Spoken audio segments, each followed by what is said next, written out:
gente! Boa noite, tudo bem? Estamos iniciando mais um Papo de Especialista aqui pelo Instagram da Tect. Hoje o assunto é muito massa. A gente vai falar com o Túlio Stefanius e eu vou chamar ele aqui, ele que é fundador da Cons. Peraí, gente, vou chamar ele para participar com a gente. Oi, Renan, tudo bem? Gente, aproveitando enquanto o Túlio não entra, quero pedir para vocês clicarem aí no aviãozinho embaixo de vocês e aqui da live, tá? Então, acabei de chamar o Túlio, ele já acenou pra gente. Boa noite, gente. Oi, Túlio, tudo bem? Boa noite. Boa noite, queria ter o convite. Imagina, quem agradece sou eu. Bom, Túlio, daqui a pouco a gente começa. Vou pedir para todo mundo que está entrando, né, convidar o pessoal aí pelo aviãozinho que a gente tem embaixo. Então, eu já vou clicar também. Perfeito. Aí, mandando pro pessoal. Sim. Aí, o Caio, tô chamando, o pessoal já tá me chamando no privado, perguntando, cadê você, Ana? Aí. Bom, seja bem-vindo. É um prazer te conhecer, finalmente. Os meninos falam bastante a seu respeito. Ah, o Túlio, daí o que mais? E o Túlio, eu nunca vi o Túlio. Bom, agora estou vendo. Então, boa noite, seja bem-vindo aqui ao nosso espaço da Tect. E acho que dá pra gente começar, espera mais um minuto. O que você acha? A gente pode começar a falar assim. Eu acho que tem um bom número de pessoas, vamos começando. Beleza, então, gente, boa noite. Relembrando que o espaço é de vocês, então fiquem à vontade para tirar as dúvidas. Hoje o assunto vai ser um conceito de marca e identidade visual, mas antes da gente entrar nesse assunto, eu quero que o Túlio se apresente. Túlio, tudo bem? Boa noite, muito obrigada por ter aceito o nosso convite. Fico muito feliz com esse espaço e fico feliz ainda mais por aprender hoje, né? Um pouquinho mais. Poxa, eu que agradeço a oportunidade aqui, acho que vai ser uma troca muito, muito importante, né? Muito, muito boa também para mim e aprender com vocês. E meu nome é Túlio Stefanius, eu sou fundador da Cons. Eu sou formado em publicidade e atuo desenvolvendo marcas há 4 anos. E a Cons hoje ela é um estúdio criativo, é um estúdio porque trabalha de forma artesanal, muito próxima com o cliente, e a gente cria, desenvolve e gerencia marcas, desde o propósito da empresa, né, o porquê que ela nasceu, passando pelo posicionamento dela no mercado, e também com muito foco na identidade visual, né, que é um universo visual da marca. Legal, é um trabalho bastante legal. Bom, antes da gente começar, eu até pesquisei bastante sobre a Cons e eu achei o perfil de vocês incrível, porque vocês trabalham com as peças, né, minimalistas. Eu até perguntei, Túlia, é você inteiramente que faz isso? Então, já que a gente está falando de conceito de marca e identidade visual, eu e o Beto, num dia desses, a gente estava levantando pautas e a gente definiu quem que seria o nosso público e quem que a gente tinha que conversar, né? E muitas pessoas estão entrando e ainda não sabem do assunto. Então, é o iniciante que ainda quer entender o assunto, o intermediário que quer aplicar na marca dele, mas não sabe como. E, né, nós temos aqui o pleno, né? O cara que já aplica, mas ele quer saber mais na prática como que isso funciona. Enfim, Túlio, você é expert nisso, há um tempo já no mercado, trabalha com isso. Então, vamos falar um pouquinho, primeiro, o que é identidade visual e quais são os processos, né, que implicam a gente aplicar uma nova identidade visual numa marca. Perfeito. A identidade visual é um universo visual da marca, né? Muitas pessoas confundem qual a diferença entre logo e identidade visual. O logo ele é apenas um símbolo com uma tipografia que simboliza a sua marca, né? Que ele geralmente é o mais utilizado, né? As pessoas usam o logo para aplicar em diversos lugares. Mas a identidade visual, ela abrange muito mais coisas. Ela envolve um estudo de cores, por exemplo, um estudo de tipografia, de fontes, um estudo de símbolo, ela pode trazer iconografia, pode trazer estudo fotográfico, pode ir até para moda, por exemplo. Quando se fala de paleta de cores, estilo, para alguns mercados, até a moda faz parte da identidade visual. Então, esse universo ele pode ser expandido de diversas formas. Então, quando você fala de uma identidade visual, você não tem só o logo, você tem uma gama de elementos visuais que vão desde as cores até ícones, ilustrações, fotografia, vídeo. até transições, tratamentos de fotografia. Então, tudo que for visual, ele pode comunicar a essência da sua marca. Como, por exemplo, hoje a gente fala de Nubank, uma das marcas mais famosas do mercado hoje, e a identidade dele não é só o logo, por exemplo. Se você entrar no aplicativo, você vai ter contato com ícones, com tipografia, com 2 tons de roxo, um tom de roxo para pessoas físicas, outro tom de roxo para pessoas jurídicas. Então você percebe que é um universo bem mais amplo do que só o logo. Se fosse só o logo, ele não conseguiria comunicar e trazer uma experiência para o cliente dele. Legal, a gente sabe que esse processo de identidade, ele abrange as paletas de cores, né? A tipografia, como é que a marca visualmente ela vai conversar com você. Mas, por exemplo, a Nubank, inclusive é um exemplo muito legal que você deu, a Nubank eu acho ela uma marca muito, vamos assim dizer, que te acolhe, né? Outro dia mesmo eu tenho a conta na Nubank e eu fui tirar uma dúvida com eles. E a linguagem deles é super jovial, eles são super acolhedores. Então, essa forma com que a marca comunica com você, essa forma de estar falando com você como se fosse uma pessoa realmente, como a Magalu, 2 exemplos em uma pergunta só, também faz parte de uma identidade visual, da construção da identidade visual de uma marca, Túlio? Sim, com certeza. Antes de você fazer uma identidade visual, você precisa analisar quais são os atributos, né? Qual é essa personalidade dessa marca. Por exemplo, o Nubank, ele vem como assim, uma pessoa facilitadora, né? Uma marca facilitadora, que é acessível, fácil de utilizar, rápida de utilizar, muito pensada como um banco digital mesmo, né? Ele não quer burocracia, ele está vindo ao contrário dos bancos tradicionais. Então, na hora que ele tem esse valor de ser acessível, de ser fácil de ser utilizado, na hora que a gente vai desenvolver toda a identidade visual, passando pelo logo, o logo tem que ser pensado também para o universo digital, passando por cores, por contraste de cores, ou por ícones, por exemplo, ícones que sejam, vamos dizer assim, simpáticos e ajudem a direcionar você onde você vai clicar, botões. Então, antes de desenvolver a identidade visual, você tem que entender o que a marca é. E, por exemplo, o Nubank é uma marca acessível, fácil, digital. Então, na hora que eles desenvolveram a identidade, eles extraíram muito desses valores para poder tomar decisões. Vou escolher esse roxo por quê? O roxo também é uma escolha que a gente pode falar um pouquinho. O roxo é uma escolha, na hora que eles olharam para todos os bancos do mercado, eles não viram um roxo com muita expressividade. Então, eles levaram em conta um mercado que não foi explorado e utilizaram um roxo dentro da identidade para causar diferenciação, já que eles estavam sendo uma marca disruptiva, trazendo um banco digital para o país. Que legal. Outro exemplo também que eu achei bacana, vendo as peças de vocês no próprio Instagram, foi do Vitor, né? O Vitor, que é um cara que trabalhou junto com a gente fez muitos projetos junto com o Vitor, e foi a Duke Filmes, né? E o legal que vocês usaram, que essa palavra em inglês significava mergulho, em holandês, aliás, significava mergulho. E a peça de vocês foi exatamente isso. Eu queria que você explicasse mais como é que foi esse processo, né, de criar uma nova identidade, criar uma nova marca para a Duke Filmes. Como é que isso aconteceu, né, desde o início? Então, a gente fez uma entrevista de propósito, que a gente chama, que é um questionário focado na essência, né, da marca do Vitor, do trabalho dele. E daí a gente encontrou 2 características muito fortes, né? Uma é a sensibilidade da questão do vídeo, né, a sensibilidade fotográfica e de detalhes do vídeo. E o outro é a parte agressiva, de energia do mercado audiovisual, que é um mercado muito dinâmico, dia a dia, sabe, muita energia para trabalhar. E através desses dois conceitos, a gente foi buscar um exemplo na natureza ou um exemplo natural da realidade que você trouxesse esses 2 aspectos. A gente chegou no mergulho. E quando você mergulha, primeiro você tem um impacto, que vem essa agressividade, essa energia, e depois você tem sensibilidade de realmente mergulhar, né? De realmente ir para debaixo da água, que é algo mais sensível. Daí o nome vem disso, né? E daí a gente utilizou esse conceito para toda a identidade visual. Tanto que, quando a gente analisa o logo da Duik, vocês podem ver lá no Instagram, cons.studio, ele tem um reflexo.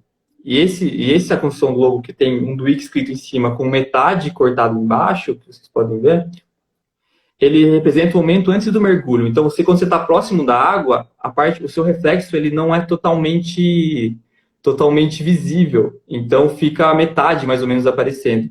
Então, para trazer a identidade visual, principalmente a construção do logo e das outras, estudo de fotografia, por exemplo, a gente utilizou o momento antes do mergulho, que já vem do nome. Então, a gente ligou o nome com o conceito de valores dele, do vídeo, e trouxe o mergulho como uma simbologia de um vídeo sensível, mas que também muito dinâmico, que atende o mercado. Legal. A gente tem uma mensagem aqui da Beatriz Sintra. Ela disse o seguinte: fiz a identidade visual da minha empresa com a Cons e não poderia estar mais satisfeita. Trabalho incrível e sensível.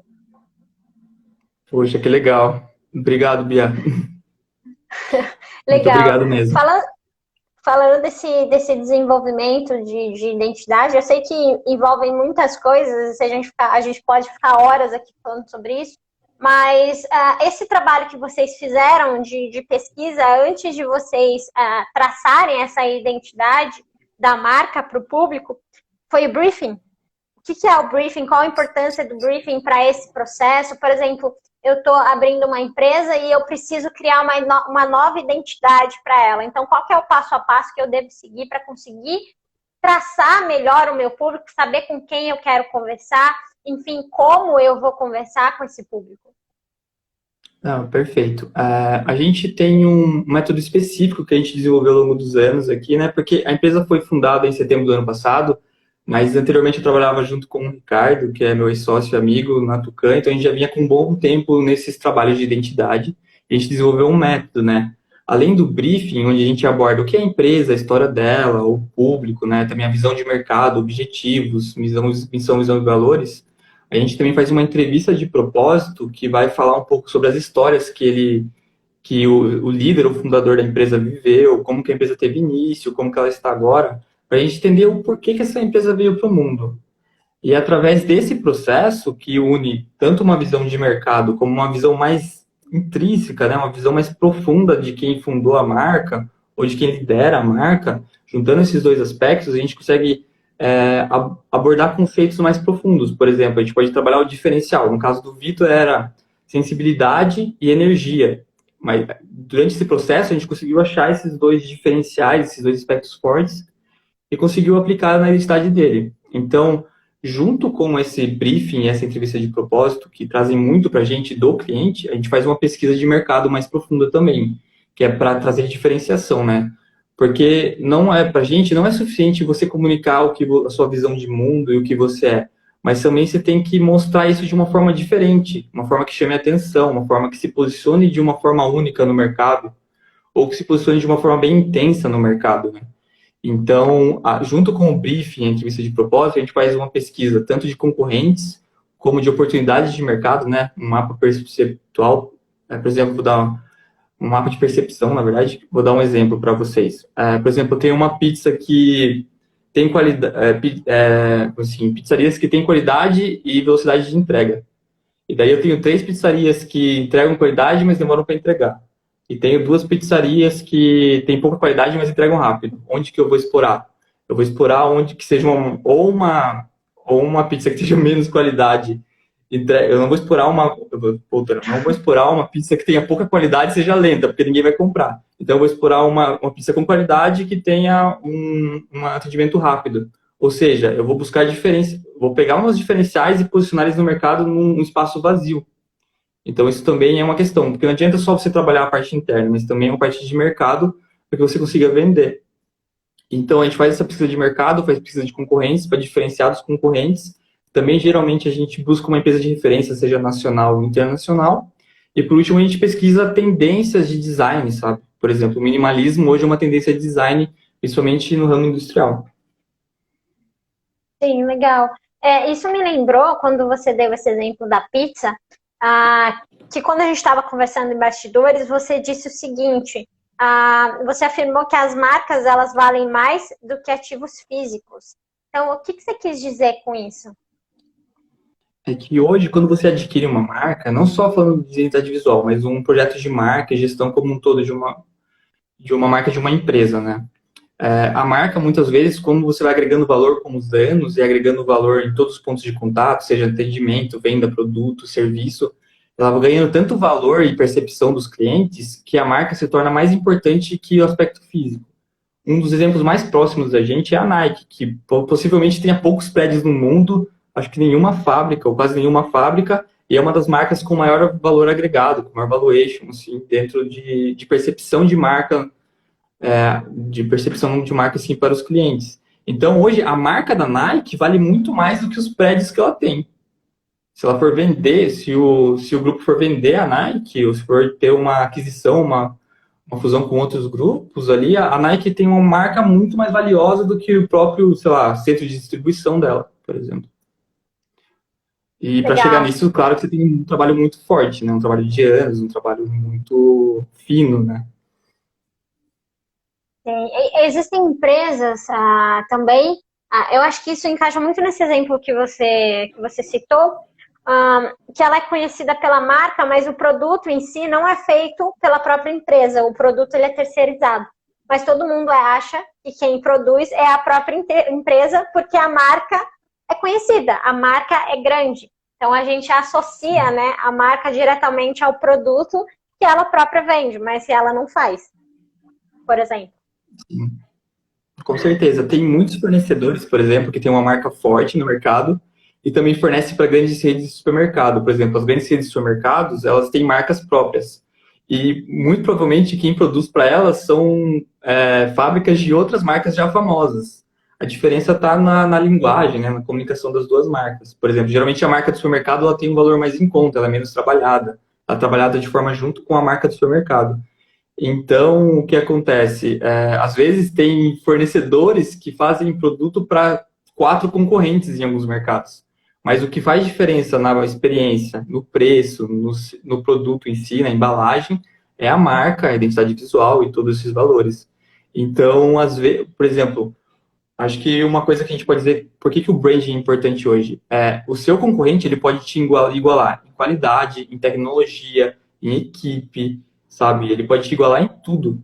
Só que ele não pode te igualar em marca, porque a marca sua é única. Então, se você investir em brand, você começa a ter uma vantagem competitiva. Empresas que só investem, vamos dizer assim, por exemplo, no modelo de vendas, tendem a sofrer vamos dizer assim, sofrer dentro do mercado quando comparadas a empresas que investem em experiência, por exemplo. Então, eu acho que a identidade visual e o trabalho de marca é tão importante para você poder ter diferenciação. Por exemplo, eu podia ter um marketplace como a Magalu e ter uma marca fraca, não ter, sabe, não ter toda a comunicação que eles têm hoje. E não seria a mesma coisa. Eu tenho o mesmo marketplace, o mesmo número de parceiros, a mesma tecnologia, mas a marca não se comunica de forma tão eficiente com o cliente. De quem você vai comprar? Da Magalu. Então, eu gosto da exemplo da Magalu porque é uma marca muito forte brasileira hoje. Sim. E essa é a ideia. Então, a marca realmente é esse diferencial. A parte física, às vezes, para alguns mercados, não faz tanta diferença. Claro, quando você vai falar de Apple, assim, a parte tecnológica não pode ser igualada, de certa forma, ainda, né? Sim. Mas para mercados onde a tecnologia ainda hoje é mais rápido de ser alcançado, a marca é diferencial. Eu acho que um exemplo legal também é algo que eu até aprendi na faculdade, isso. Porque até então eu não sabia que o cotonete era uma marca específica, né? Porque o nome, na verdade, do cotonete são Access flexíveis, né? E quem que vai no mercado e normalmente a gente fala, viu, você tem cotonete? Porque é uma coisa que virou tão popular na nossa linguagem que a gente acha que o cotonete ele é o produto, né? Ele, na verdade, é a marca. Por exemplo, vou comprar um Omo lá, vai lá no mercado e compra um Omo para mim. Mas, na verdade, você está comprando sabão em pó, né? Então, a gente eu acho esse poder não sei, as pessoas já tratam isso como se fosse parte da linguagem delas, sabe? Eu acho isso genial, genial mesmo. É que nem uma música chiclete. Fica chiclete mesmo, mas para sempre, né? Parece que faz parte do nosso dicionário, do nosso vocabulário. Chiclete, né? Chiclete também é um exemplo, né? Chiclete,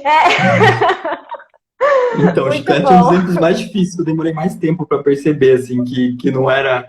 Chiclete era uma marca, não era, tipo, a goma de mascar.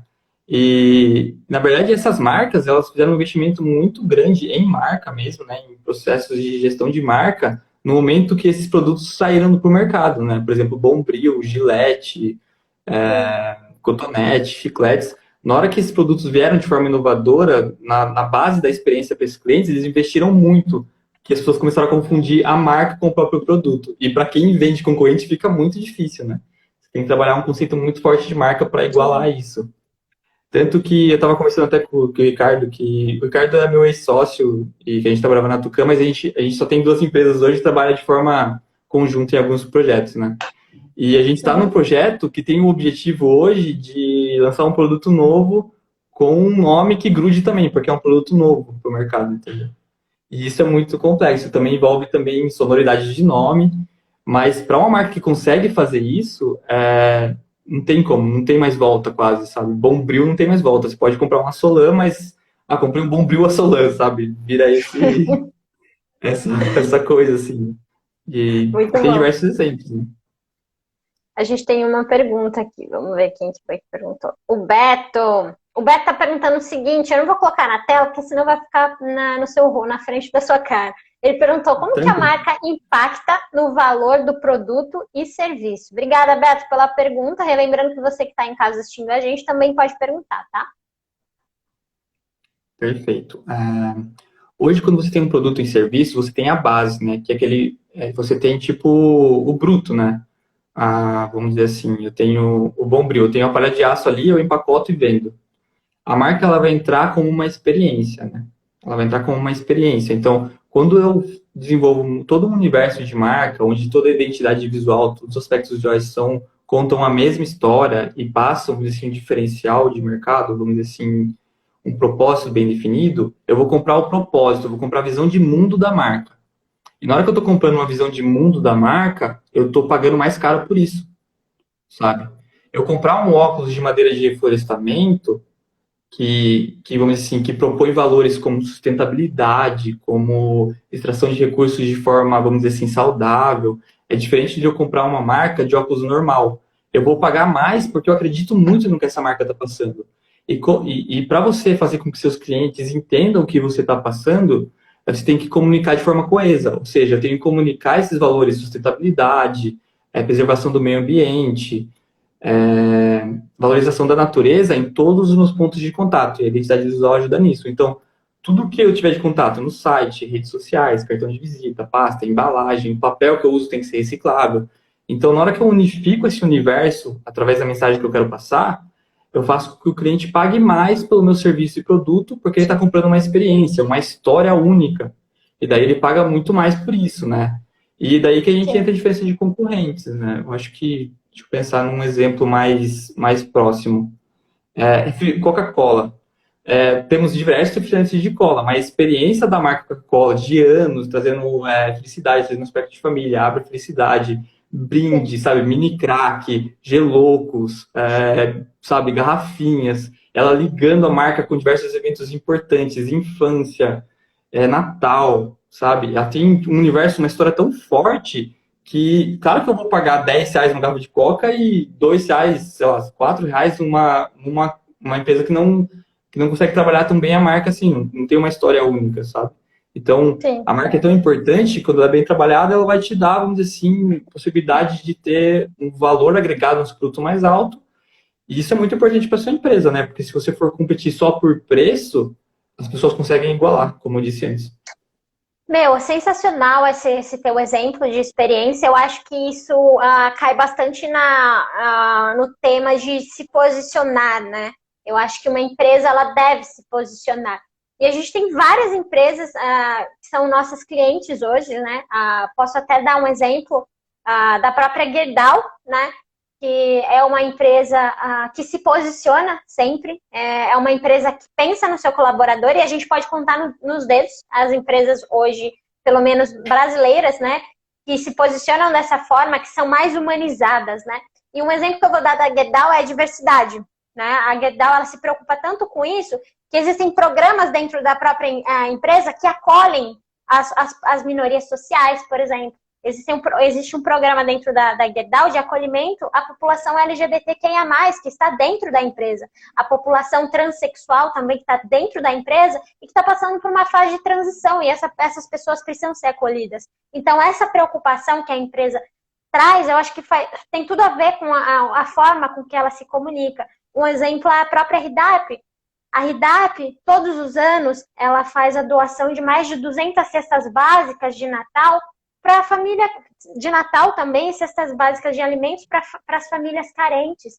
Então, essa necessidade de se posicionar, de dar uma experiência para o cliente, é muito importante. E isso tem tudo a ver com o crescimento. É por isso que a Coca-Cola é uma das maiores marcas do mundo.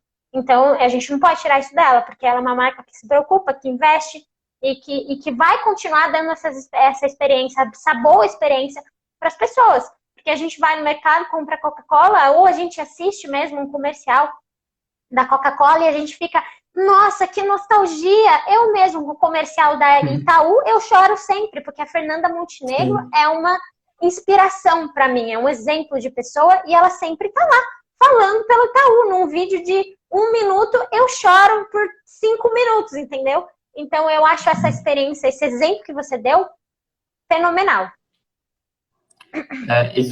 Realmente, isso é bem importante. Hoje você falou um pouco dos projetos, né, da Ridarp, da Verdal. E quando a gente fala de marca hoje, não adianta mais, a gente está num nível de experiência de marca e de concorrência do mercado onde as marcas têm que procurar um capitalismo consciente, onde elas trazem retorno para a comunidade, né, e para a parte social. Porque as pessoas, não adianta você trazer uma experiência só para o seu cliente ou só para o seu colaborador, que é o começo. Mas também tem que trazer uma experiência saudável para a comunidade onde você está inserido, para o país que você está inserido, para a cidade onde você está inserido. E hoje, isso aborda diversas bandeiras, né? Diversos temas muito importantes, né? Como inclusão. Seja a inclusão de pessoas trans, de LGBT, seja a inclusão de deficientes. Então, hoje, se a empresa não tem como valor assim, essa experiência social, sabe, que tem que ser verdadeira, ela já não já perde, assim, também como negócio, não só como ser humano e como pessoas, né, como um grupo de pessoas, mas hoje esse fair trade, né, essa troca justa com o mercado é muito importante. E empresas que não se posicionam, na verdade, estão se posicionando, né? Quando você se omite em relação a Exato. algumas coisas dentro do mercado, seja politicamente, seja em relação a aspectos relacionados a racismo, a homofobia, Exatamente. a, vamos dizer assim, discriminação com deficientes, entre diversos outros temas, quando você se posiciona e trabalha isso com a sociedade e com seus próprios funcionários, que são o começo, você já está Exato. entregando uma experiência ruim. Mesmo que você tenha lucro, mesmo que você tenha rentabilidade, você está entregando uma experiência ruim aqui para o povo mesmo, né? Para onde você está inserido. Hoje, eu estava no QG da Taste, né? Que a gente foi fazer alguns trabalhos de ensaios e tudo mais.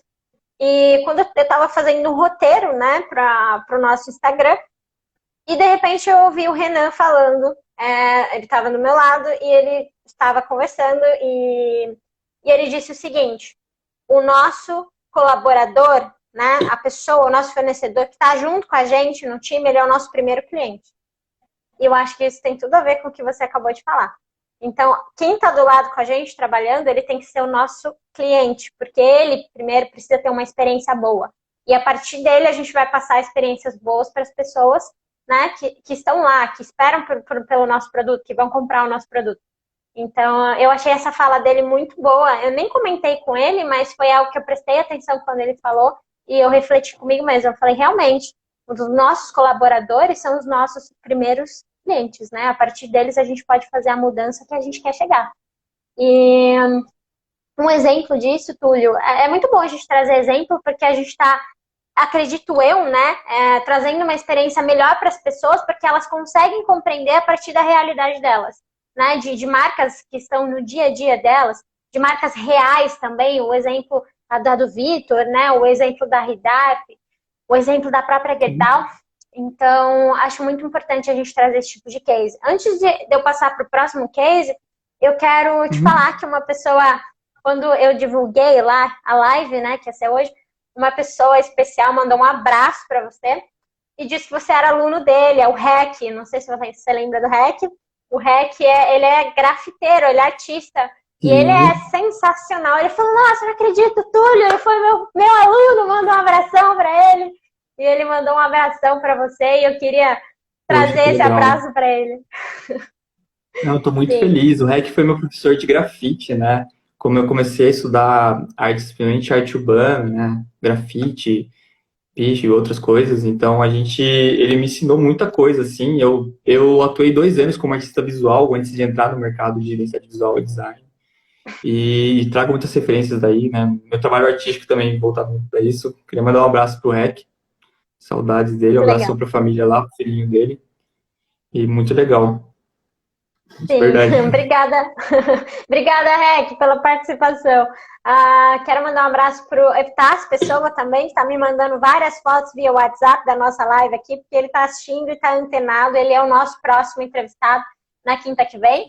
E agradecer quem está em casa. Quem quiser perguntar, fique à vontade. A caixinha de dúvidas aí embaixo, do lado do aviãozinho de divulgação. Então, fique à vontade para perguntar para o Túlio. Túlio, já que a gente está empolgado nos exemplos, né, acho importante a gente falar de um exemplo que está aí na mídia e que está todo mundo boquiaberto, né, com o que está rolando. Eu acho que a gente precisa estar antenado nas coisas que acontecem. Eu, como jornalista, me sinto na responsabilidade, né, disso. Então, a Juliette é um dos exemplos cruciais de tudo isso. A Juliette é uma participante do Big Brother Brasil, o programa com maior audiência hoje nas emissoras, né? E a Juliette, quando ela entrou no Big Brother, ela tinha 3 mil seguidores. Hoje a Juliette tem quase 22 milhões, não passaram nem 4 meses de Big Brother Brasil. Então a gente fica impressionado, não só por ela ter tudo isso de seguidores, mas também por ser o perfil com a maior taxa de engajamento da história e curtidas e seguidores, né, da história do Big Brother. Então, como é que isso aconteceu, né? A gente sabe que tem uma linguagem, uma agência que está trabalhando com mais de 20 pessoas, né, que estão lá todos os dias, né, fazendo um planejamento estratégico sensacional com a Juliette, trazendo essa linguagem que aproxima ela das pessoas. Então, na tua avaliação, assim, o que rolou, o que aconteceu para ter esse baque, essa surpresa, né, que surpreendeu todo mundo, né? Sim, então, a Juliette é um case em que hoje grande parte do brasileiro, vamos dizer assim, tem poucas opções de entretenimento e realmente está com muita atenção no BBB. E a Juliette, ela traz valores e comportamentos que, vamos dizer assim, fazem com que as pessoas se identifiquem, né? Ela é uma pessoa que tenta trabalhar, expressar o que ela sente, ela é uma pessoa que tenta resolver as coisas, ela trabalha empatia, ela valoriza, vamos dizer assim, a origem dela, e ela também tem uma história, vamos dizer assim, de superação, né?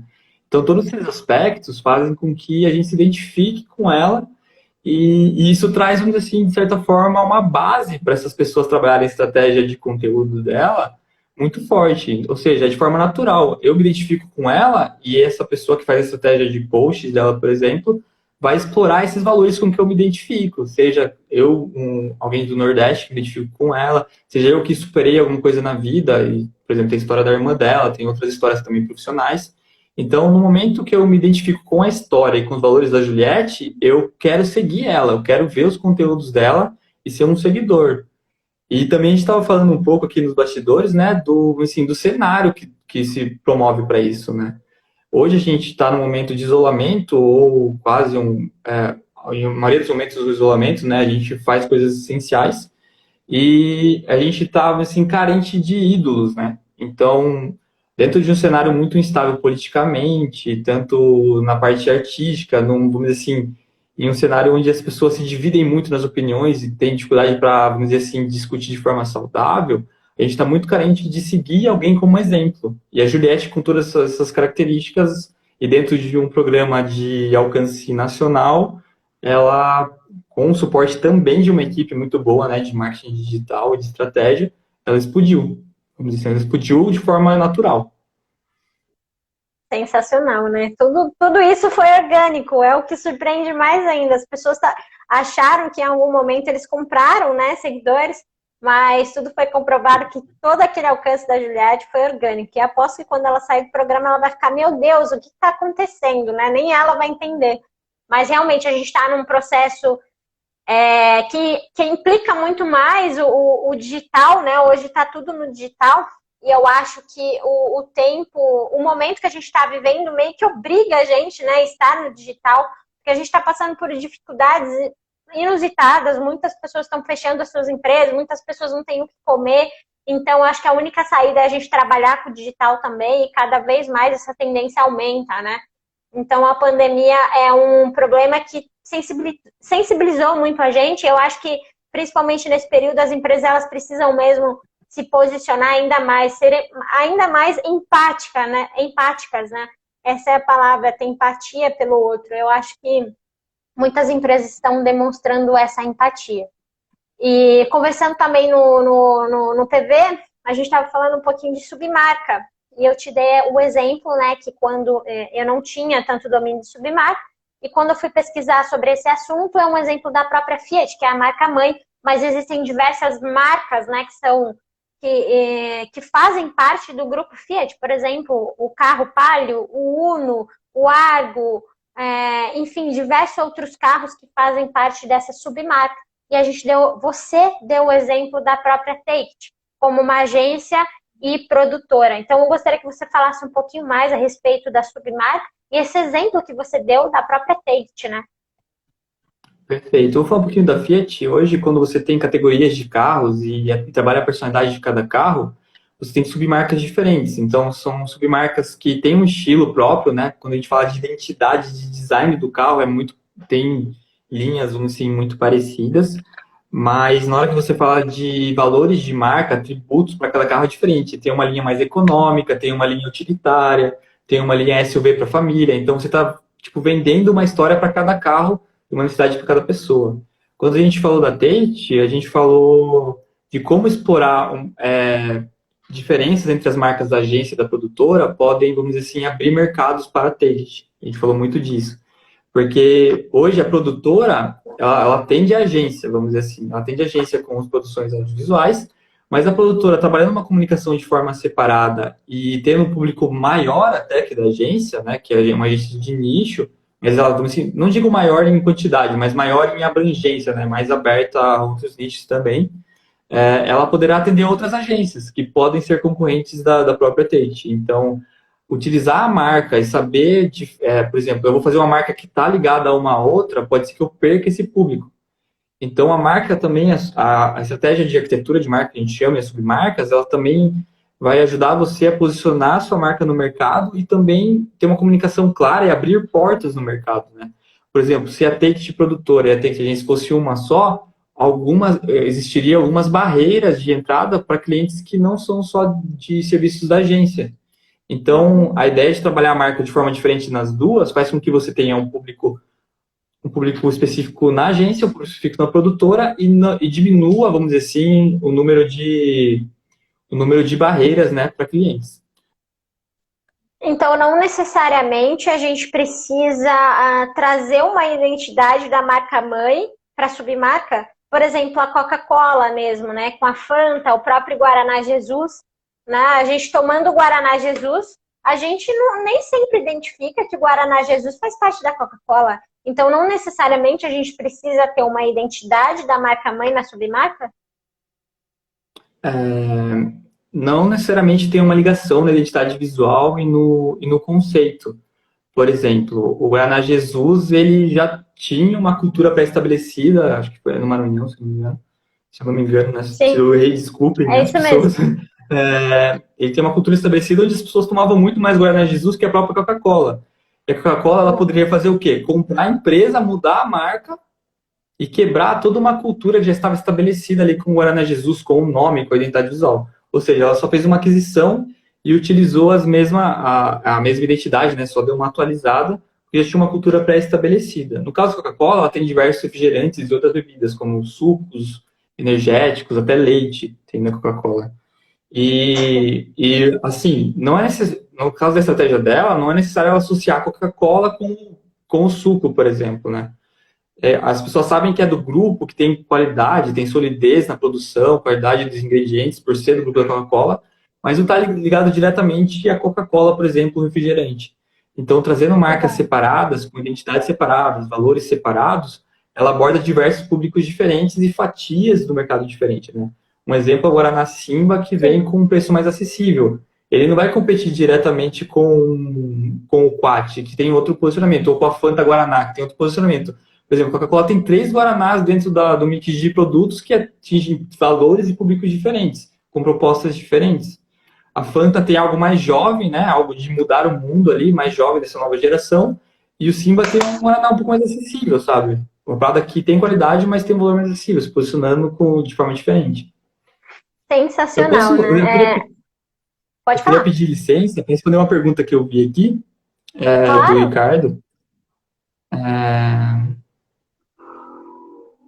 Estou tentando ler aqui que está um pouquinho transparente, mas ele diz: Túlio, você Pode diria que o falar. nível de consciência de uma marca é um ponto imprescindível para o sucesso dela no mercado? Ou você acredita que uma marca mais superficial também pode ter sucesso? Tem vários fatores que influenciam no sucesso de uma marca. Eu acho que uma marca que também não trabalha de forma profunda, vamos dizer assim, ela pode ter sucesso também, mas vão ter outros aspectos que vão influenciar, sabe? Às vezes, por exemplo, quando a gente fala de um meio digital, se você não trabalha aspectos que atendem ao público, também não funciona. Não adianta ter uma marca profunda que também não tem empatia pelo público. Por exemplo, tem uma marca super profunda, super detalhe, um puta propósito, uma puta identidade visual, mas para eu comprar o produto é muito difícil. Isso não adianta em nada, porque se você não está pensando também na experiência do cliente, a profundidade da marca não se aplica, porque ele não consegue reconhecer essa profundidade. Então, algumas marcas mais superficiais têm vantagem sobre marcas profundas quando a experiência não é bem estudada. Então, assim, principalmente quando a gente fala de marketplace e mercado digital, o produto mais fácil de ser comprado é o que vai ser mais vendido, às vezes, Sim. mais do que o melhor produto. Então, a gente não tem só que desenvolver a profundidade dessas marcas, a gente tem que desenvolver a experiência da marca, para que o cliente também consiga entender essa profundidade e adquirir produto e serviço. Então, acho que dessa forma a gente consegue entender que pode ter alguns casos que uma marca mais superficial, que seja voltada só para venda, tenha vantagem, porque ela entendeu um pouco melhor a experiência de venda em si, de necessidade de facilidade no meio digital e consegue tipo, vender mais que uma marca mais profunda. A gente tem outra pergunta aqui do Lufalanga, tá? Ele pergunta o seguinte: como lidar com aquela situação em que o cliente recebe o logo e começa a mudar tudo ou não segue a ideia? É necessário sempre entregar um manual da marca? O manual é um elemento muito importante, né? Quando você desenvolve uma identidade visual, que é um pouco mais abrangente que o logo, o manual vai fazer com que fornecedores do cliente e ele mesmo sigam um padrão de aplicação para contar a mesma história, para trazer sempre a mesma mensagem, né? Quando a gente fala um pouco do logo, é um desafio que muitos designers têm, que quando você vende um logo para um cliente e você não vende um estudo, né? Essa parte de estudo anterior, essa abertura com o cliente para você entender melhor a essência dele, muitas vezes pode ocorrer uma comunicação um pouco superficial entre o briefing e a criação, e daí na hora que chega para o cliente ele pede alteração, sabe? Porque sem o estudo, sem essa aproximação mais profunda com o cliente, dificilmente você vai conseguir entender a expectativa dele. E você tem que suprir essa expectativa para que ele não te peça uma alteração, mesmo que seja um logo. Então, o que eu daria de dica nesses casos é sim fazer um manual de marca, é bem super importante, porque sem o manual é muito fácil que fornecedores dos clientes façam impressões erradas, tenham usos errados da marca.